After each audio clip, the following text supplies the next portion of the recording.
Hey there, everybody. Stuart here. Hope you're all well, enjoying your coaching. Got a great conversation coming up for you with Rus Smith, who's a really interesting guy. Got an awful lot, really breadth of experience. Um, as is often the case, had a couple of issues with sound, which is sort of the way things seem to be going with my constant battle with sound engineering. So what you might find is you've got me in one ear and you've got Russ in the other. Hopefully it doesn't affect your listening pleasure too much. But I just thought there was such a lot of good stuff in this conversation that I didn't want to delay getting it out. So hopefully you'll persevere with it, and I will endeavour to improve on my sound recording skills for the next couple of shows. Anyway, on with the show, and here is Rus Smith. Welcome to the Talent Equation Podcast. If you are passionate about helping young people to unleash their potential and want to find ways to do that better, then you've come to the right place. The Talent Equation Podcast seeks to answer the important questions facing parents, coaches, and talent developers as they try to help young people become the best they can be. This is a series of unscripted, unpolished conversations between people at the razor's edge of the talent community who are prepared to share their knowledge, experiences, and challenges in an effort to help others get better faster. Listen, reflect, and don't forget to join the discussion at thetalentequation.co.uk. Enjoy the show.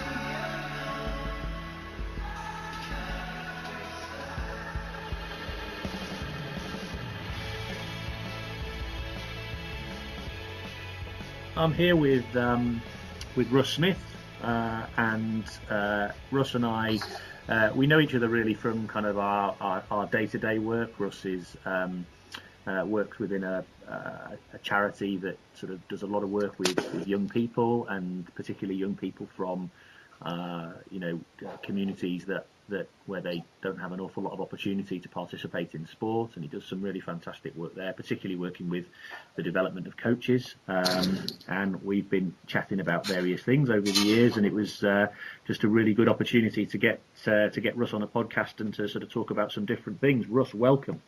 Good morning. I'm really pleased to be on the Talent Equation, purely for the fact of some of the coaches which I've been working with are now regular listeners after I've shared a few things. And one coach, for an example, is called Kaiten. He sent me a message about one of the podcast Russell Earnshaw's with the clickers. Yeah. And I just dropped him the message back to say, I'm on it next week. Oh, you put an emoji back of a big smile. I think I made his day. But I think the good thing about this platform is it gets like-minded people sharing good practice. And I think that sometimes in the roles that we do, we can be quite isolated. And the sharing of problems that we might face or being able to contact someone is kind of the massive I've taken from the Talent Equation. And an example being, I had Coach Reed emailed me about some of his problems within football in America. There was another, I can't remember his name, there's another guy, he works in London, who he's done some YouTube videos about use of clickers with managing parent behaviours.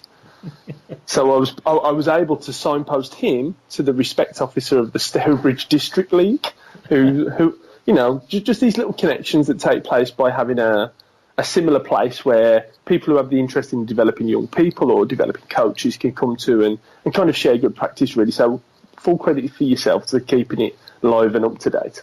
Well, I appreciate that. And to be honest, one of the things about this whole project has been, the most interesting thing about it is the sort of people I'm reaching, and the people who are reaching out to me and sharing their experiences and some of their challenges, and then being able to just discuss in quite an informal way just the issues that we're facing. So I gave a little potted history, Russ, but I know you've got a rich tapestry that goes back to your career to date and your kind of history within sports. So I wonder if you'd share with everyone kind of what your story is. Yeah, no problem. So I kind of started coaching in Warsaw. So I'm you can probably tell from my accent, I'm from the Black Country in the West Midlands. And as a young person, I really enjoyed taking part, volunteering, as well as playing. And maybe when I was 17, 18, I used to go on a Saturday morning to, it was a field next to Bescott Stadium in Warsaw, and help out with the programme. Kids turn up, you get a free ticket to watch Warsaw. So my job was to help out those kids, yes, with a bit of fun activity and experience, but also taking them to the game, enjoying the experience of that. And back in the days of 97, 98, these kids would go on the pitch at half time and do penalty shootouts against Mansfield, as an example. Swifty, the character of then, would run along, give everyone high fives. There was kids to have a burger, and just the smiles on their faces was kind of my hook, really. And the volunteering opportunity that I had there really kind of shaped my ambition to kind of do more. And through their next college and learnings, I always tried to take an opportunity to either coach, volunteer, or watch someone else. And kind of in the late 1990s, there wasn't too much of an opportunity of career of coaching. It was something that was kind of around sports development or community development, as the example. And I'd find myself in various places because, I could learn off someone new. And I'll give you one example. Passing my driving test in 1998, but then going to watch a coach at Repton Public School in Derby, which for me was like a 3-hour trip holiday to Wales, but actually it's my first time I've drove in my Rover Metro to go and watch Pete Sturgis. Oh yeah. And I was just mesmerised with how does he know my name? How has he made me feel so welcome? Because I'm here in this public school setting with talented elite players, and this guy from Warsaw makes me feel welcome. And from that to watching Clive Allen in basketball, as an example, just having the vibe of people really want to help people, and for that it kind of shaped my career, really. And I kind of, as most of us would have done, informally, I did some work. I was helping my dad as a decorator. So people skills of making sure that customers were happy, and customer service was learning along the time, as well as doing some coaching in my studies. And eventually, I had 2 or 3 little jobs that were in coaching and sport development, really. Various back ends of Wolverhampton. I always remember a Friday night project we used to do. And the biggest hook of this Friday night project in Whitmarines in Wolverhampton was, you can bring your own music. Now, there were that many kids that came just for that, and it was then our job to convince them to take part. And the music thing was massive because there wasn't really much 7 till 10 o'clock to do for 11 to 15-year-olds, as an example, in Wolverhampton. And the music thing was really big. Now, let's remember this is the late 90s, so you had to bring a CD, and the CD was kind of, we tried to vet it a little bit in terms of, well, you can't bring Dr. Dre, but you might be able to bring how do I put it, a non-swearing version of Dr. Dre, which you might have downloaded. So the music thing was really big, but it got people there, and that kind of people skills to get people involved, taking part in multi-sport and sport was our big thing. We sometimes had to lock the doors and turn people away, which we didn't want to do. But it kind of formed a lasting love, really, of engaging through the non-skill acquisition purposes, really, engaging through the experience. So from the perspective of kind of the work you do now, I think what's really interesting for me is that this emphasis around the experience for the participants, and it's for a long time, I think that I don't know. I mean, I think certainly in my journey as a coach, I'm pretty certain that for a good chunk of time, I don't think I really considered them.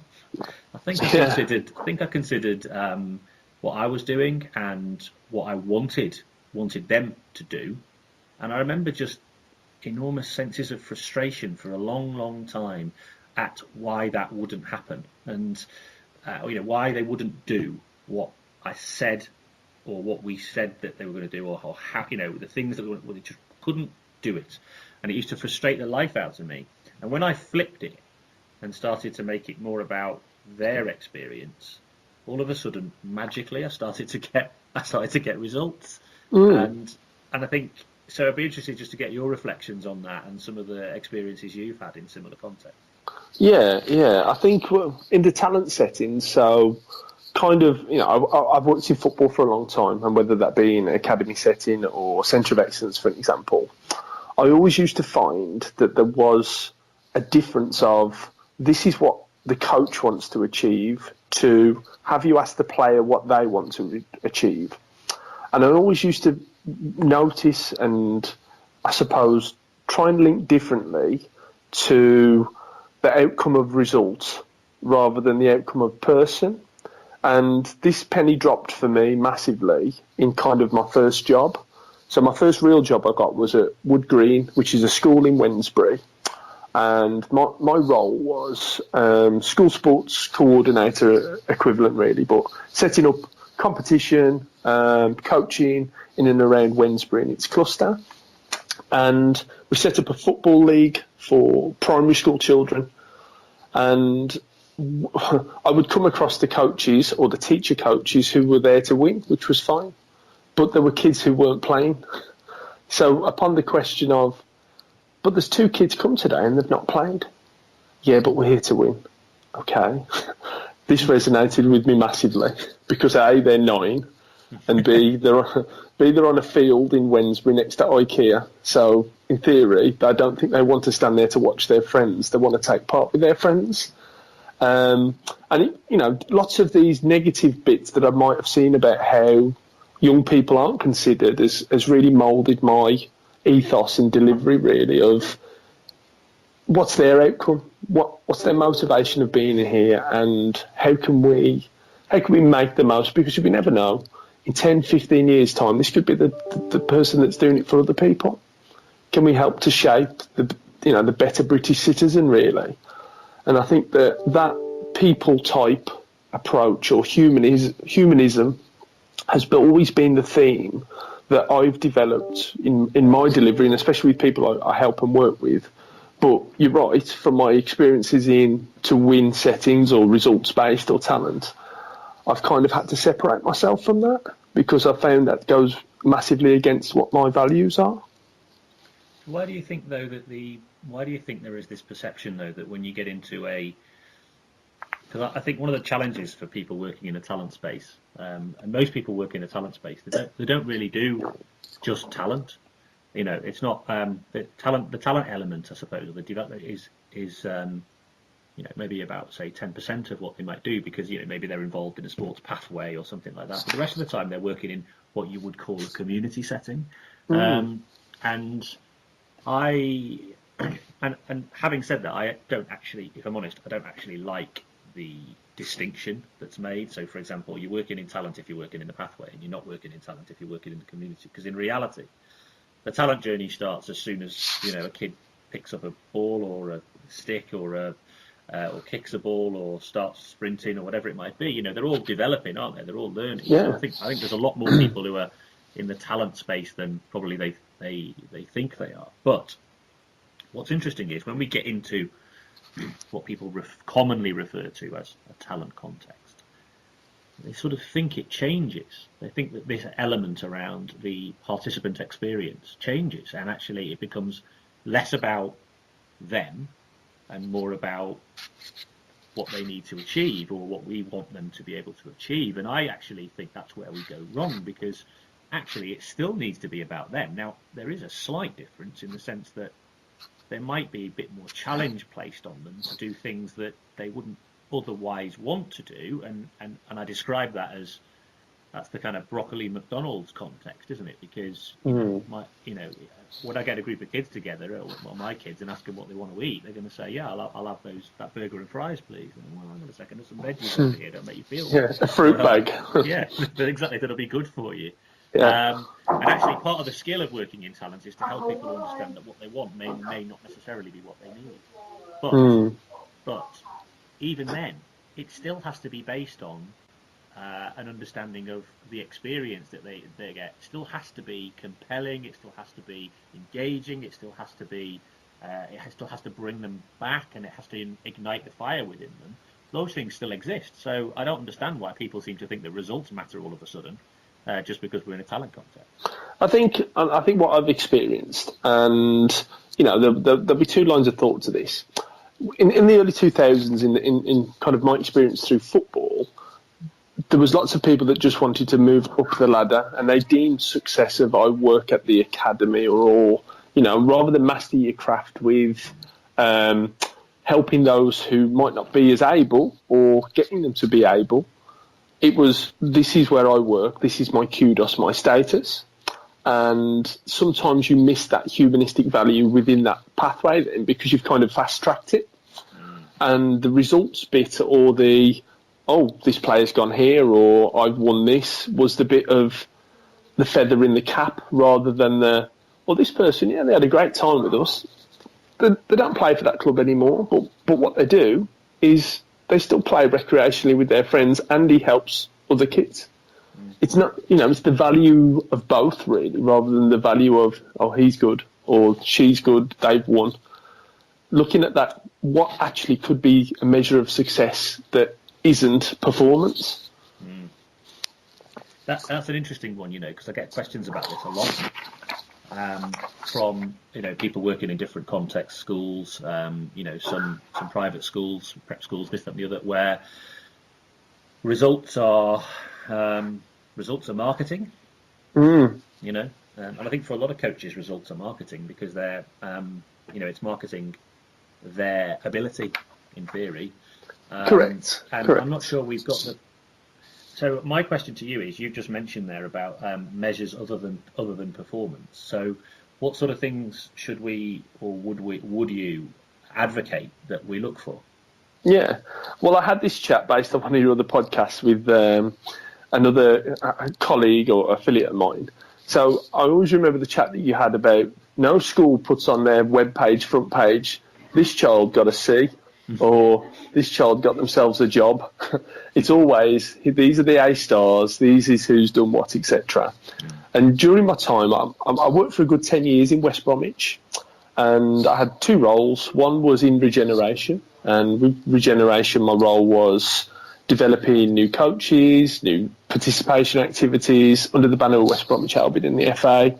And then I ported to community sport, but with George Salter, which is a secondary school in West Bromwich. And one of the best coaches I had was a dad called Darren Saxon.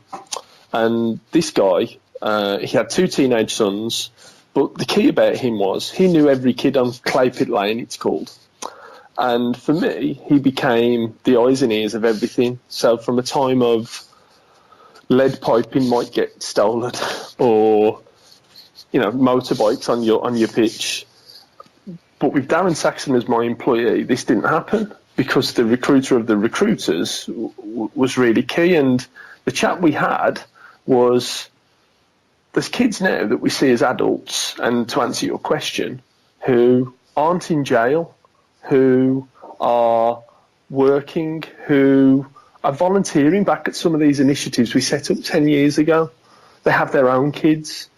And it's really hard to track that measure of better British citizen through helping others, respectfulness, earning respect, sharing, trustworthy and honest. These outcomes that sport can offer you are, I suppose, soft outcomes, and not necessarily the measurement of winning or the measurement of points, goals, or a league status, but the experience after. And, I'm really privileged to see 10 years on, lots of the kids I've worked with in West Bromwich who are now better British citizens, and all those measures I've suggested there are kind of the things that I think have been the outcome.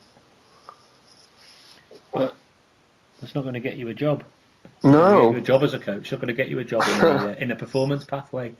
What's going to get you a job in the performance pathway, or what's going to get you a job in, as a full-time coach, or is it going to be, or whatever, or if you're working within one of these environments that prizes results and advertise results as a means by which to promote their value to the rest of the world, results matter, and actually get results or you're out of a job, or well, get results or you won't climb the ladder. So I'm going to contradict myself a little bit because at West Bromwich Albion at my time there, the academy boss was Dan Ashworth, and under kind of the link between it two was a guy called Jamie Bunch. And the big value that we all kind of worked towards, and I'd probably say at this time we were a high-performing team. There was myself, a guy called Ryan May, who went on to work for the FA, he works back at West Bromwich Albion now. A guy called Chris Holloway, who'd never left Sandwell. That was his interesting fact, but he has now. And a disability deliverer called Paul Hunt. But it was all about, we can help make you a better performer, but we've got to make you a better person first. If we can't do the two, then we haven't succeeded, because by having the better person would lead to the better performer. And that was a value that kind of Dan installed on the football club side. On the kind of the community side, we'd set up women's football, basketball, disability, and we all kind of adopted that really. And those values were really important of what's the start point.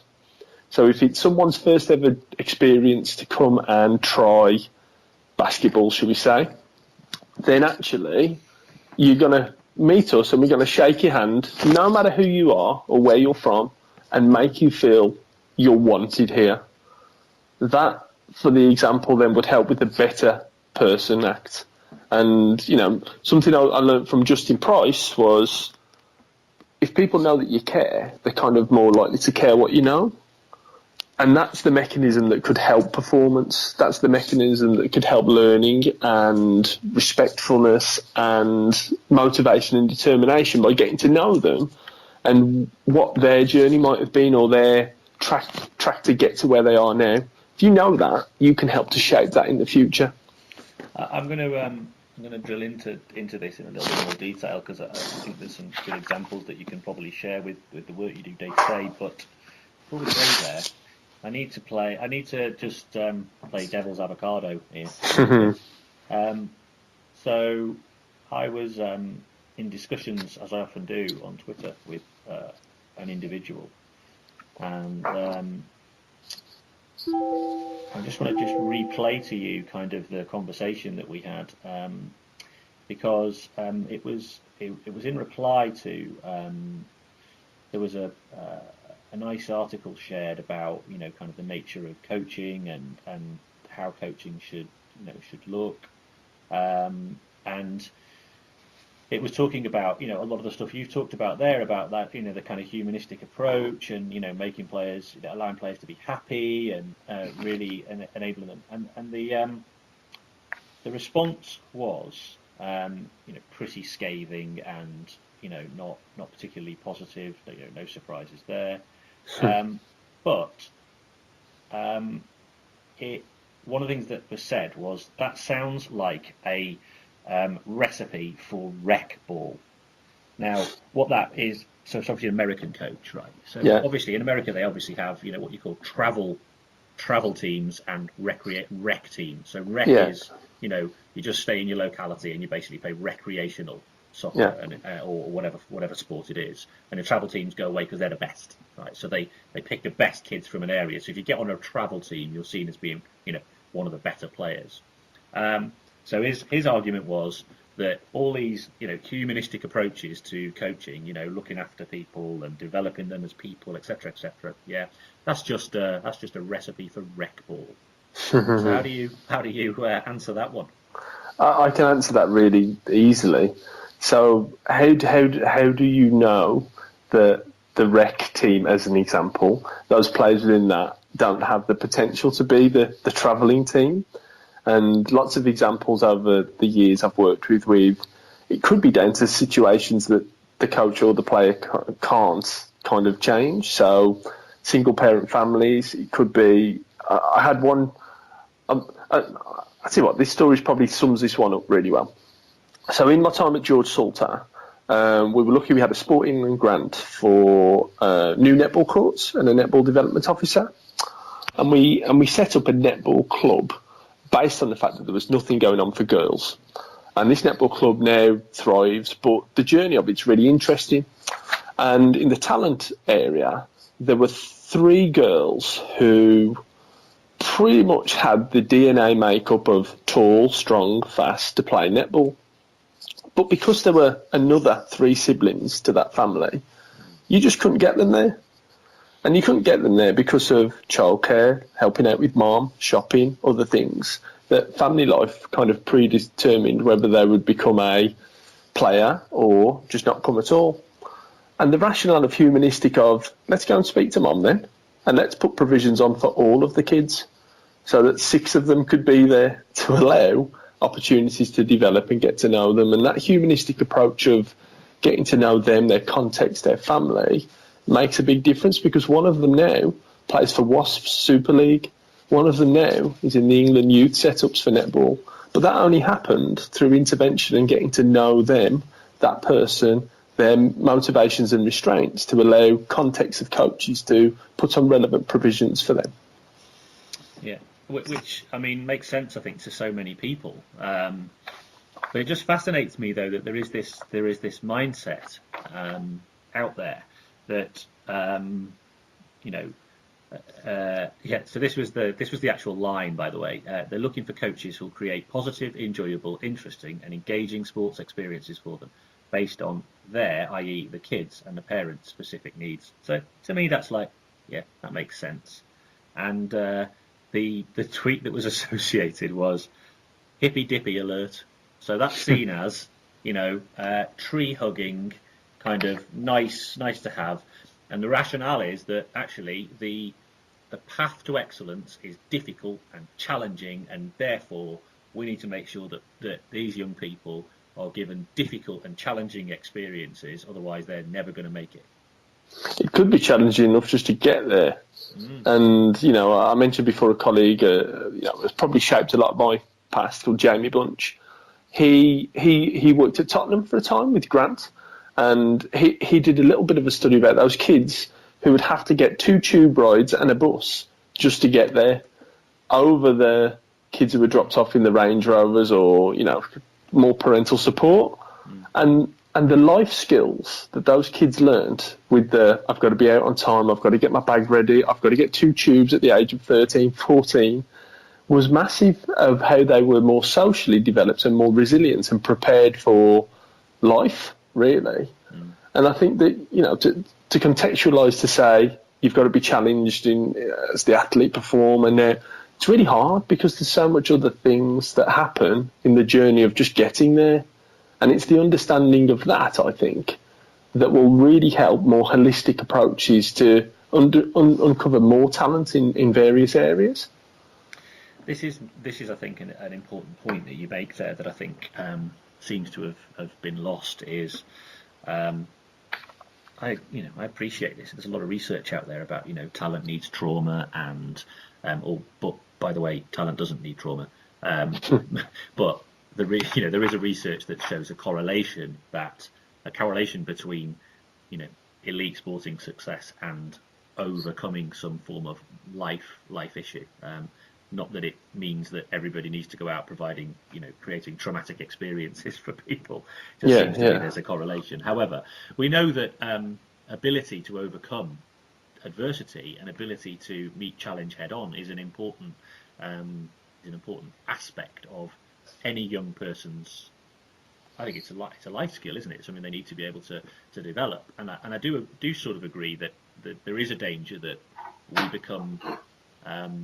We're kind of making the world a bit too easy for young people, so that we try and make all of our talent environments to have sort of minimal levels of challenge, and therefore when they do get to that point where it is really difficult, they haven't got the tools to be able to overcome the adversity. A good friend of mine, Jamie Edwards, works with quite a lot.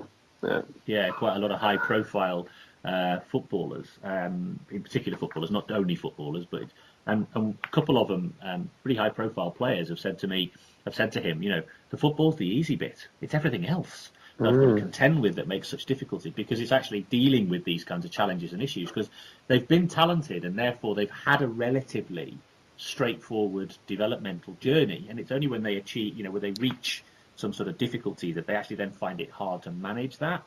Now, I do believe actually we need to provide kids with those kinds of coping strategies and approaches to be able to deal with these sorts of challenges. However, that doesn't have to come at the expense of them having the sort of experience that not only they deserve, but also will help them thrive. Yeah, and understanding them. And I'm going to liken this to something that's in my work now with my street games role. And for 4 years now, I've been helping out in Milton Keynes. So a colleague of mine called Caroline, they do like a leadership academy, but it's for 16 to 18-year-olds, but to get them ready for the place of work, whether that be as a community practitioner, could be school context, community, etc. But every year, we always come across but I've been told I can do it, or school helped me to do this. So in other words, pretty much they think they've made it, coaches, shall we say. And with a little bit of challenge, yes, we have the dip of, I don't like this, to actually, I learnt a lot through that. And that challenge to help make a better delivery in the context of where is key. And if I just describe the programme for you, that they have a little bit of learnings, but then we give them 129-year-olds. And we see then how good you are, because most of their learnings is based around the talent environment of skill acquisition, or I've won this, or I need this competitive fixture.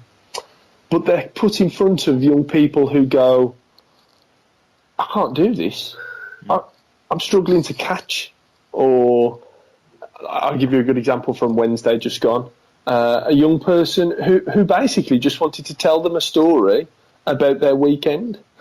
Now, at what point in that person's experience does the coach or the deliverer go, don't want to hear that, we need to win? And this 2-hour period on a Wednesday is the best learning for these young coaches they've ever had.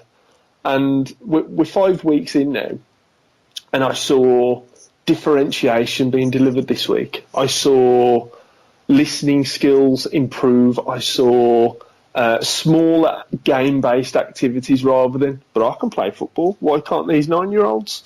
These sorts of linking to the participant needs rather than the coach's needs is the challenge that's been put to them.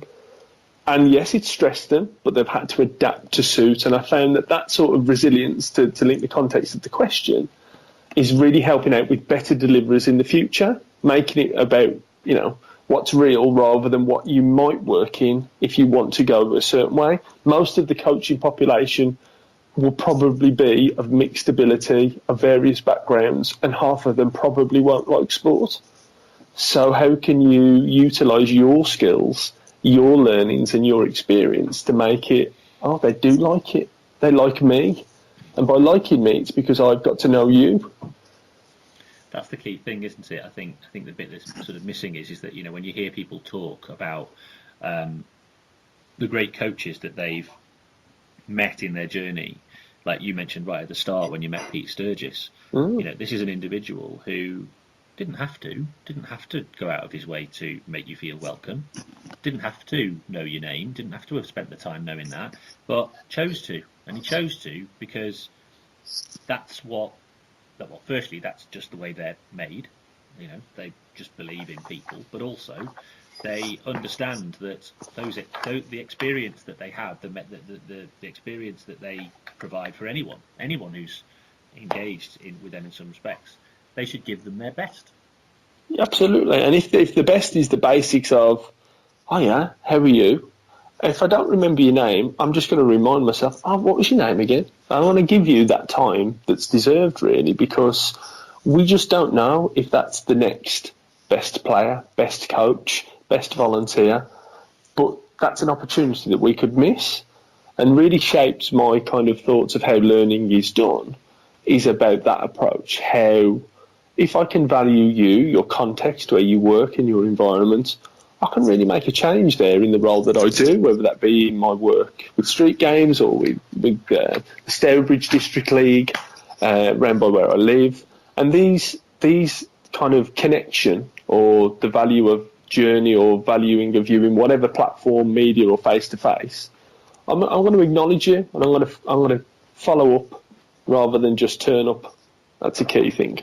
Well, you mentioned a couple of times, just very conscious actually, that you mentioned street games a couple of times, and I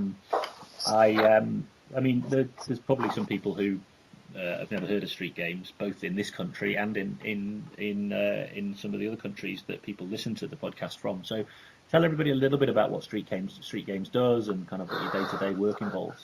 Yeah, so street games basically formed around 10 years ago, and it was to kind of level up the playing field of wealth and deprivation. So if you're from a family with affluence, you're more likely to take part in physical activity, whether it be a sports club, whether it be tuition, coaching, etc. But if you're from an area of deprivation, the stats show that, and the research shows, you're kind of half as less likely. And that's probably through to cost or family support to get there. But as the stats were collated, and a colleague of mine called Keris does this, to be a coach, you're half as less likely again from an area of deprivation than affluence. You're half as less likely to volunteer or come across a competition. And our remit in the world, or the landscape of sport, is areas of deprivation with local-led projects that could be charitable sector, sport development units, church-based is an example of one I'm helping at the moment, who just want that bit of help to be the best deliverers they could be and kind of overcome those barriers for young people in those areas. Brilliant. I mean, tell me more about it. Tell me more about what you do. I know you've got some brilliant stories, so bring it to life for us. Okay, so my job role in all this then. So when I worked in West Bromwich, we were one of the original street games projects. So I kind of understood, I got the rationale. I understood that those kids in West Brom really love sport and activity, but the barriers were there. If I want to go to David Lloyd, or if I want to go swimming, it's £3, but actually I've only got £2, and I've got two brothers as well. So we've got 75p each. So the cost is not going to happen. And my job role is to help shape the workforce within that. What that means is people that volunteer, coaches, front-facing really, to help them be the best engagers they can be. And I'll share with you about one of the projects I work with at the moment, who are called Benson Community. So they're based in Smethwick, and their story is they started activity because they were sat in the park and some smaller kids had their football stolen off them from some bigger kids. And the two guys, Paul and Errol, thought, well, that's not right. That's not fair. Those kids, that's probably their life. They've probably been kicked out the door at 9 and see you at 5, but there's your football. So the inequality of that, they set up a programme which basically doesn't turn anyone away. At the same time, I was helping to train police officers to be delivery team in Smethwick. Their boss at the time had allowed them to have 6 hours a week to create activities to help reduce antisocial behaviour. So we kind of married the two together, because we understood that if PC Dave, as his name is, if he's delivering multi-sport on a Thursday night, but actually there's a stabbing on Smethwick High Street, he probably needs to be on Smethwick High Street. So by having the two together, really complemented well. And, one stat which amazingly proud of, and the guys at Benson and Smethwick are, that they've helped to reduce youth crime in 3 years in Smethwick by 70% by offering 6 provisions a week. Some football, some badminton, some cricket, some turn up and play, some just turn up and don't really know what we're doing, but we'll do stuff and we'll make you feel welcome. They get 400 kids a week at their provisions in Smethwick. Now, they don't do that through being high ability coaches. They do that through managing behaviour, retention skills, belonging, communication, connection. And Paul, who leads the project, he's on the gate. He knows everyone's name. He knows why Mom's there. And one little thing he did, which was really, I suppose, important was he know that some of the kids came, and it's dead hard for mum to do that because she might have 2 jobs or she might have other kids. So he made a deal with Hadley Stadium, it's called, is the centre in Smithwick, where mum could either A, have the voucher for a cup of tea, or go to the gym without kids for free. So if you bring your kids, we'll look after you as well, mum. And those little things are kind of an oversight about youth sport. We sometimes forget about the structure or support of how people can get there. And if we look after that, it's more likely that they're going to come back. And they're going to come back and spread the word. And Benson's success is all about never shutting the doors to anyone. They're always on, rain, wind, snow. They have a programme on Sundays on Lightwoods Park where family multisport it's called. And I've seen nans doing archery. Now, they don't have a qualification in archery. They just bought some archery stuff from JJB. And it's just, I suppose, the quality in it is, oh yeah, what's your name? That's the bit. And then the activities come secondary to that. Because that moment of, I'm interested in you, how can I help you, is the key. And I try and cross-pollinate coaches to come across this. And we have some providers in the Black Country who predominantly, there's some good work on evenings, on weekends, but it's probably more likely to be with young males. So if I can get them to understand about the whole family remit as well, and the linking in with, if we look after Nan, probably Nan's going to bring 3 kids back next week because she sees it as a bit of respite. Those bits are bits where we don't really train that as part of our qualifications or our system. So my role in street games is the helping out of relevant workforce for environments, for sport for good, antisocial behaviour diversion, health inequalities, and new communities really of how, yes, you're still a coach, even if you help someone tie their shoelaces. That's just as valued as teaching someone how to do a backhand.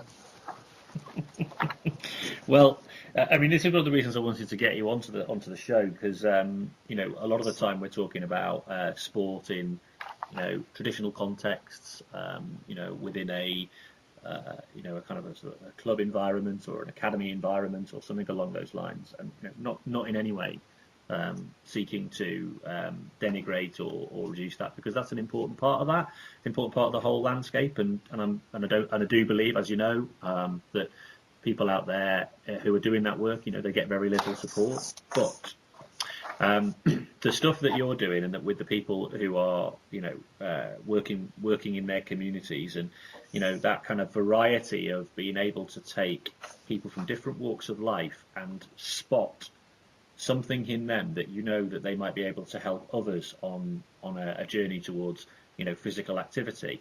I think that's extremely skillful, and it requires high levels of adaptability. You led to this, you sort of alluded to this earlier on as well. You have to have an in-depth understanding of their needs and the context, because what works in one location doesn't work in another location. So you have to be able to,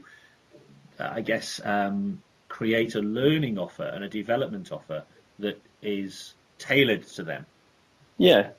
I think it's a good touch point here, because often the barrier to be a coach recognised is, the learning or the course that you have to attend to do that. And kind of the last 18 months I've been working differently to do that. And it's only because I've recognised it myself that if I give up 4 hours a week and volunteer, then it's dead hard for me to give up another 6 hours and do a course, because actually I've got commitments, I might have other things going on. So how can we make the learning as part of when you're volunteering or coaching? And a programme in the Black Country that I've been working on was called Connectors, really. How we take the learning to them, or in micro world, so 2 or 3 people working together, it's just as impactful as the formal coach education in a room with a PowerPoint. But actually, your PowerPoint's 7 kids running around you, and you're thinking about differentiation at that point. And my role in kind of this is making the learning more relevant to their context. And Wolverhampton University, as part of their sports studies group, their lecturer is called Dr. Kat Lafay, helped me kind of quantify how impactful this is. And I'll give you one story. There's a lady called Helen Helen's from Wolverhampton, from a traveller background. And when I first got to know Helen, she really wanted to make a difference to people.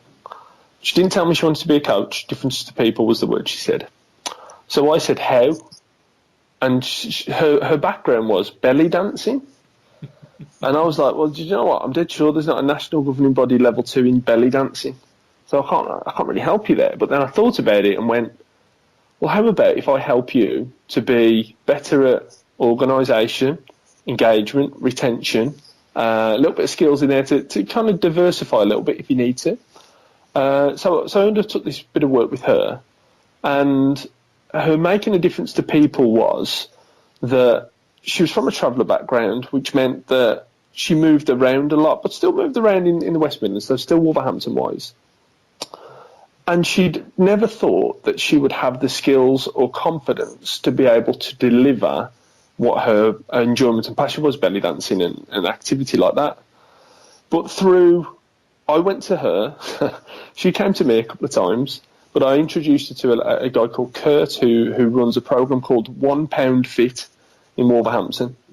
£1 Fit is you turn up, you get fit, and you have a juice shake for £1. But 60 people go a week, which is amazing. And it's in Bilston. If anyone wants to go, it's £1. But Helen, through an opportunity of, well, I'll tell you what, Helen, we've done this bit of work. I'm going to come with you to £1 Fit. And Kurt has allowed you to have a slot to do fun belly dancing tonight as part of £1 Fit. It was if I'd just given her £1 million.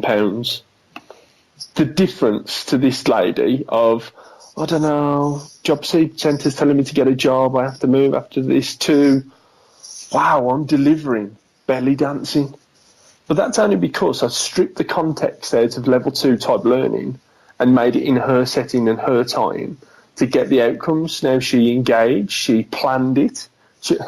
She planned it by writing it on the yoga mat. she wrote a session on there. This is what I'm going to do first. And for me, that's a plan. So I just took a picture of it to evidence. And she still delivers that. And she's setting up self-employed, linking to old people's homes, wellbeing activities in Wolverhampton. But that's only because someone didn't go, yeah, you don't fit our box. Let's listen to what you want to do, and we can still do it in a different way. And that localism, or following the journey and connecting, was the bit here that has enabled now someone to be a really good coach or experience provider in their setting.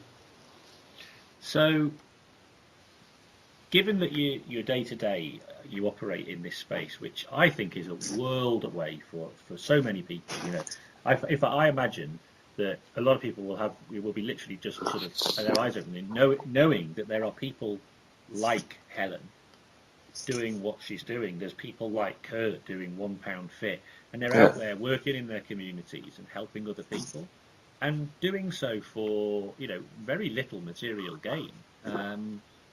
But so you work in this space. This is kind of how you operate, how you live. What you also, though, spend quite a bit of time working in the talent context.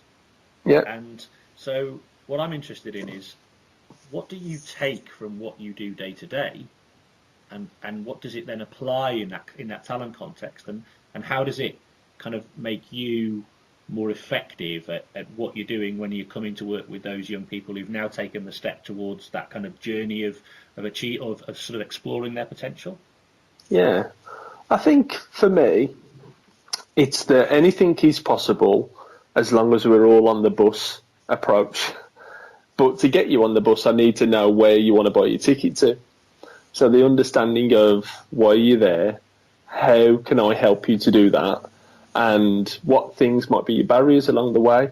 And, you know, you point about talent environment. I do, for listeners listening, I do quite a lot of work. I call it on the grass in the Stourbridge District Youth League, which is a range of opportunities from really grassroots to teams who actually, you know, they pay coaches and they have a structure to set up to develop to their first team, should we say. But the coaches often want three things: to collect a new idea, so I can really help that, but dependent on what their setting is or what their outcome is. to confirm something they already know. So in other words, I'm really struggling with the behaviours of my kids, even though they're the under-15s elite team. Okay, so why is that? What have you done? What have you tried? And just kind of confirms things that they probably might know, but haven't been brave enough to try again or re-implement. And the last one is to be curious for more, really. And the one thing I'd probably say in that context of talent world and on the grass is I've really got a good community of coaches who help each other now. So they're not just reliant on Rus for a bit of help or some kids who need Rus as a one-off. We have, I suppose, a whole community of coaches as friends, and that for this area is a really big thing. There's 142 clubs and teams in the area, and one of the programs which we tried to implement these values of people skills, should we say, was last year we ran a program called Catch You In.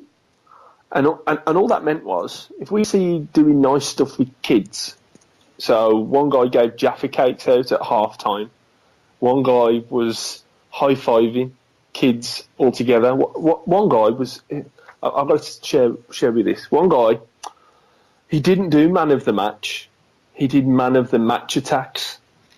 and man of the match attacks is the opposition tell you who they think the man of the match was. So he gets a pack of match attacks for himself. There's another pack then that the man of the match has to disseminate with his teammates. So everyone wins through man of the match attacks. And it's just such good humanistic practice that makes the environment so much nicer in performance on game days, etc., that makes a big difference. So just explain to people who don't know what a match attack is, what a match attack is. Yeah, anyone who's got kids who are between the age of 6 and 12 and they're male, a match attack is, I had Pro Set when I was younger. It's a card with the footballers on, and the footballers have star ratings. So for an example, let's go with Zlatan will be a 5 out of 5 for shooting, or Paul Pogba, etc. Now kids collect these as kind of like a sticker book equivalent, but they're a card. And, swapsies, back in my day when I used to collect them, is kind of a key thing. But the kids really associate a little way of learning of, oh, you got a shiny or I got a Pogba.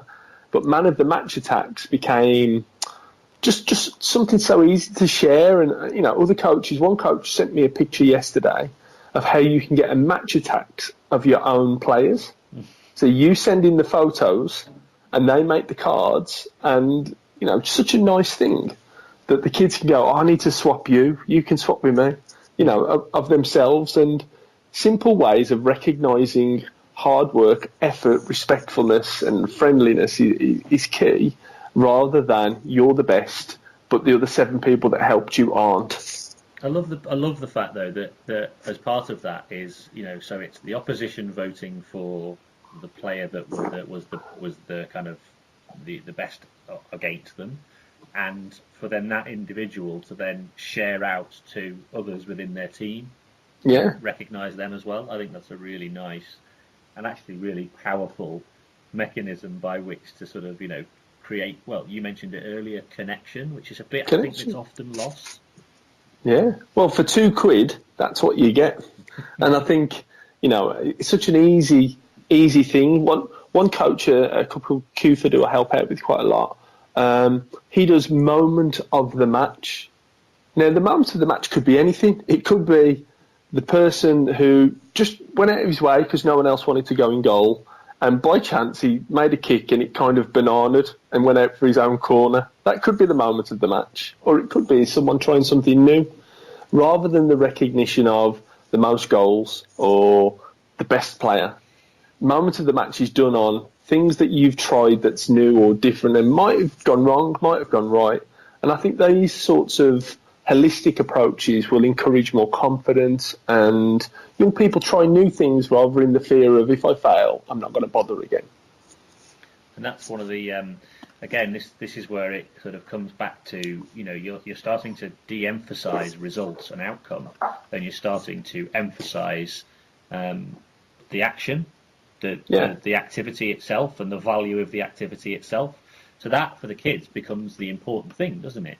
The match attacks piece becomes the important thing. The moments and the voting for the moments of the match. And do the kids get to sort of put their nomination forward for moment of the match and then vote on them, or is it sort of more done by the adult? It's done by the adult, that one. So I think that I try and challenge it a lot with some of the guys, especially about trophy night. One club was spending $5,000 a year on trophies, and I just went, what could you do with that? And take them all to Alton Towers, do something different, because I often question the intent is right, but the execution is something that's the questionable thing here. And with one coach, he says, no, everyone needs this trophy. They love this night. And I went, but where are your trophies? Did you win trophies? Yeah. I said, well, where are they? In my loft. So you don't recognise them that much, do you? And he said, yeah, but we all have a great night. I said, but dear, I don't think I've ever met a 10-year-old that wants to dress up smart, go to a social club, and then just end up sliding on the floor because it's the parents' night out. And these sorts of challenges is just changing the mindset to be, you know what, you're right. we earn some money in through making tea or subs, or it could be charity fundraisers, whatever. Let's not spend it on plastic and marble. Let's make experiences for these kids. And one coach I worked with called Ashley, he had a photo album made, Memories with Your Mates, he called it. And for me, that's what it's about, because I know that my own son would go, that's me playing, Dad, rather than, I won this trophy once. Where is it? I think the great thing about this, though, is, and maybe something that people probably won't connect together with this, is that when you place the emphasis there, when you begin to show young people that there are things that we prize over and above the outcome of the activity. So we prize, for example, the way you treat each other. Yeah. Prize the creativity, the trying new things. I for a lot in one of my academies, in fact, I working in the hockey pathway, doing my damnedest to try and get these young people to get comfortable with trying new things and getting them wrong and failing. Heaven forbid you fail.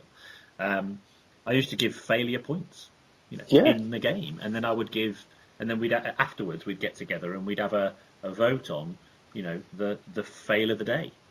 And funnily enough, I had a parent come on to me recently who was asking about his son and saying how he's having a really hard time with because when he's playing, he's quite often he's playing and he makes a mistake and he says sorry to everybody.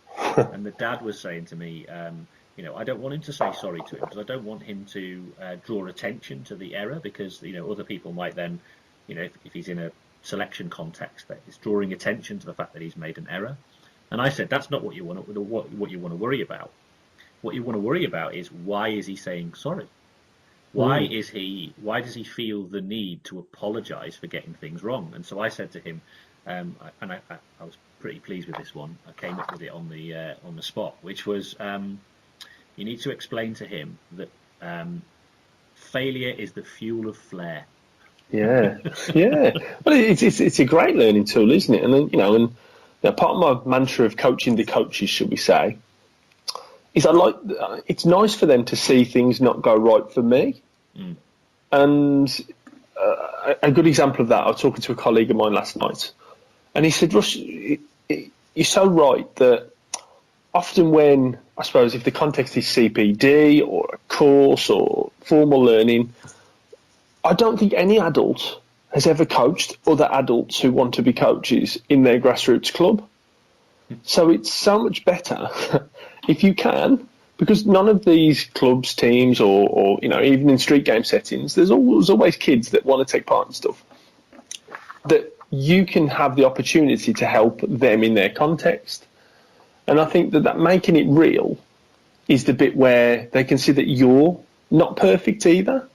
And that helps to build your connection, really. And I think that credibility of, I've just seen him with the kids that I work with, maybe I'll try that. And just those little messages add to your, how do I put it,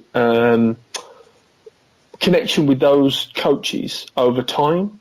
Yeah. And, I'd like to link you into a program I did last year, which is called Life After Level 2. One of my bugbearers was, in the street games world, I've come across some great coaches, but so many people have just never followed up with them. Oh yeah, you attended a rugby course. Oh, what was his name? I don't know. I never heard from him after. This was the context of the coach's journey, where actually the most important learning might happen after. So by keeping in contact, whether that be digitally, whether that be face-to-face, just making time for a phone call or just a visit, or they can come and watch you work, was what made a big impact into what they did next. And in the street games world, for an example, we're a platform of changing communities, but I understand that some of those coaches might go and work in a national governing body world or in a school or somewhere different after. And the real value was in following up after.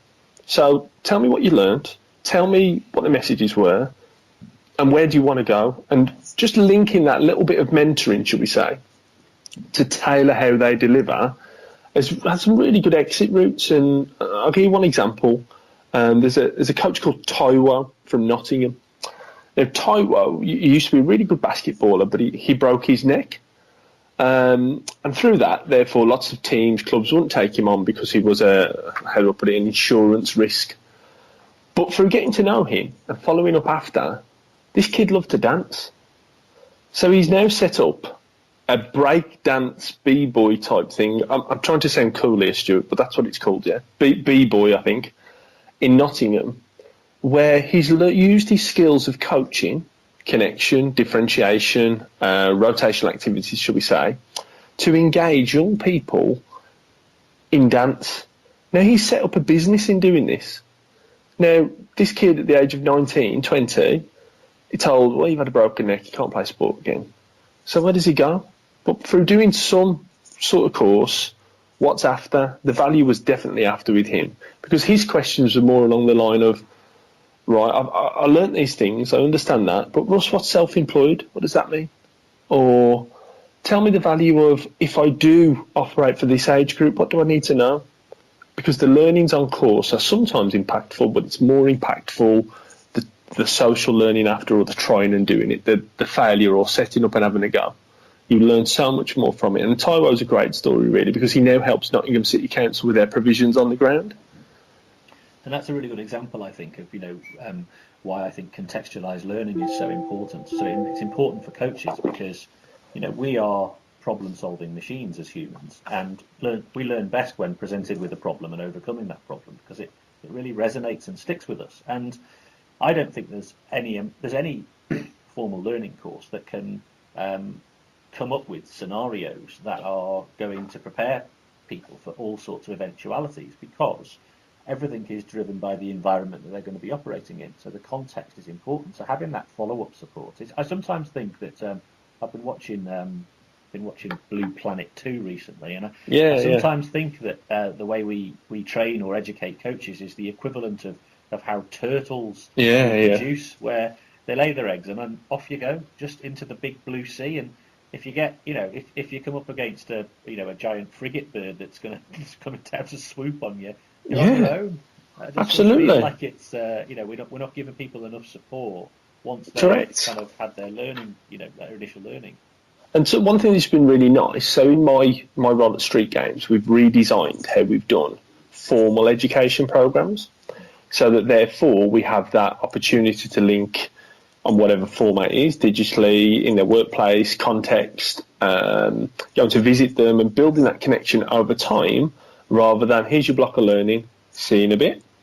And the recruitment of who delivers that, so locally in the Midlands, for an example, one of my colleagues is called Ross Alexander, but he spends time going out to projects as well.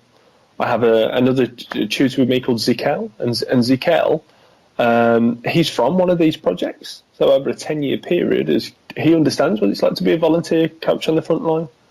And the operational, I suppose, quality over cost model is my bit here, because sometimes, and I've experienced this in my own learning in the past, I've turned up, I've done a course, I've got a certificate, great. Did I remember anything? A little bit. Do I remember who did it? No. But what I do remember is that no one ever got in touch with me after. So that the platform of, why can't it be over 12 months? Why can't it be over 6 months? But in that time, I'll help you with where you want to be. Now, there might be a few cases where you come together and learn with other coaches, but that's good networking for you. And if I can help you with the platform of WhatsApp group or emails or whatever you want to do with each other, you're going to self-solve together because you're on this journey together. And I find that methodology really suits the community nature, whether it be through street games, whether it be through, some of the FA programs that I'm involved in, to have connectivity of coaches with coaches over time in their setting really makes a massive impact. So you're taking a ecological, problem-based, contextualized learning model through the development of coaches who are working in a variety of different settings with a variety of different challenges, which is obviously a key theme of this podcast because, I advocate a similar approach to the development of young people in sport, to use a environmentally driven approach whereby we present young people with some problems. Some of them we will deliberately design, or we will present them with some environmental puzzles, something to solve, a game to play with a problem to solve. And what we do is we manipulate that so that they learn or begin to explore different ways of solving the problem. And I imagine that in your case, the problems come thick and fast for your coaching candidates because they're happening day in, day out. But in some contexts, I suppose, you might actually manipulate it slightly just to draw their attention to, how they could solve a problem. Or you might, like you said earlier, you take a group of people who are used to working in one context, a nice, safe, simple talent center, and then all of a sudden throw 129-year-olds at them, and then all of a sudden see how you cope. And the rich learning they can derive from the coping, you're seeing before your very eyes. Absolutely. One little story for you. So there's a coach who I've kind of been in contact, positive touches over the last 3 years. He's called Shamal. Shamal is from Smethwick, but he now goes to university. I first came in touch with him as kind of entry-level activity through street games and the FA, and he's a wheelchair user. But the amount of opportunities he's had declined because of that's a problem for people to, accommodate him. Oh no, I don't know about power chairs on AstroTurfs, things like this, it's just a non-brainer for me. You just basically do it, and then what's the problem? But for him, he now is a university student who coaches power chair football, helps run one of the university teams, but also volunteers his time at community settings. He's overcome those barriers through his resilience of himself, but also we have changed mindsets of others to allow that to happen. And that's the bit where the stress of the learning goes on. So if Shamal's there, it's not a problem. Just let him do it. Because what one person said to me, but what if a kid runs into his wheelchair? I was like, yeah, but what if a kid runs into a goalpost? Yeah. What if a kid trips over them 400 cones you've set up? There's no difference. It's just a case of trying it, seeing what works, making it better every time. And I find that those problems are the key bits really to overcome, but you only overcome it by having a go. Not as much theory you could ever learn will help you with, I've got 10 kids, 3 are good, 5 are okay, 3 are struggling. You need to try that, and you need to try and get that with outcomes through your learnings, which you might have a bit of theory on step process, or you might link that into trial and error or game-based approach. But you're probably only going to solve that problem by having a go. You just mentioned something there that people might pique their interest, the step process. Explain it to people. So for those that don't know what that is, STEP process, I suppose it's an acronym of how you can change your practice. Can you change the space? Can you change the task or the rules that you do? The equipment that you use? The people or the players? So I'm not saying you say, right, you 10 kids, I don't want you, I want you 10 kids. It could be, well, yeah, I have seen that in the past, but it's probably more with the, what are the numbers you use? Are there roles such as the floating player, or is there an area or a responsibility? And then the last S was always for safety, but everything's got to be safe, really, in my eyes. So kind of use that as speed. And most coaches who might listen to this will kind of resonate with this. Your kids play better when you say, next goal winner. That's what I mean by speed. So the realness or the timing you're allowed to do that. And one practice which a coach I was talking to the other day really liked, that I worked with his kids for, was called 10 balls showdown. So in other words, there's 10 balls in a pile. You only have 10 goes. Now, as those balls go down, your pressure's on, because this might be the difference to get you to the Champions League or not. And if you're on ball one and one opportunity left, what are your strategies to make this work? How are you going to overcome this psychological pressure on you now? And those bits for the kids really buy them into the theme. But by using, a speed element to make the practice work, it really helps with those cognitive cogs ticking around in those young people's heads of, no, we've got to score now, we've got to do this now. Because the visual there of 10 ball showdown, you're only on one left. What are we going to do? I love that. It's a really good way of focusing people. It's a great one. A friend of mine, I was doing some Coach Ed with recently, a guy called Brett Holland, does something similar where he'll say, right, last 60 seconds, three points for the goal. So of course a team that might be like 2-1 down can win. Yeah. So again, all of a sudden the intensity starts to hot up just in that sort of final minute, and then you can start to talk about the differences of intensity. So I really like that idea. Another coaching acronym is PAGS, play at game speed. So can your games be like game speed by having those little variables in your processes that you do? Love that. Right, that's a really good place to draw our conversation to a close.